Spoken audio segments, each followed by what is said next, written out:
কি গো, তোমরা কারা কারা খাদান সিনেমা হলে গিয়ে দেখলে? আমি তো বাবা বাড়িতে বসেই ভাইয়ের সাথে দেখে নিয়েছি।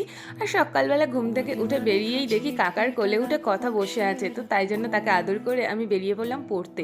আর 7:30 বাজে, বাইরে একটাও লোকজন নেই, কুয়াশায় ভরা পুরো। আর শীতের কথা না বললেই নয়, বিশাল শীত পড়েছে। আর এই শীতে টুপি টুপি পরা যেন বহুত চাপের ব্যাপার, মাথা ফাতা পুরো কুটকুট করে। আর চলে গিয়েছিলাম পড়তে। আর শীতের সকাল মানেই চা, 3 বান্ধবী মিলে এখানে আমরা 3জন চা খেয়ে নিলাম, একটু গল্প করে নিলাম। তারপরে পড়াটোরা কমপ্লিট করে নিলাম। আর কিছুদিনের মধ্যে কিন্তু আমাদের কলেজে খেলা আছে, প্রোগ্রাম আছে। সব রকম ভিডিও যদি তোমরা দেখতে চাও, আমার চ্যানেলটা অবশ্যই সাবস্ক্রাইব করে পাশে থেকো। আর তারপরে চলে গিয়েছিলাম পড়ে নিয়ে। আমার ভাইকে ডিস্টার্ব করতেও ঘুমাচ্ছিল, ওকে ডেকে তুলে দিয়ে বললাম চল খাবি জল, খেতে ডাকছে। ও অনেকদিন পর পর আসে বাড়িতে, অনুষ্ঠান থাকলেই ওকে টেনে নিয়ে এসেছিলাম আমরা। তো যাই হোক, তারপরে আমরা কিন্তু ঘুরতেও গিয়েছিলাম। কোথায় ঘুরতে গিয়েছিলাম সেটা জানতে হলে কিন্তু নেক্সট ভিডিওর জন্য অপেক্ষা করতে হবে। আজ এই অবধি।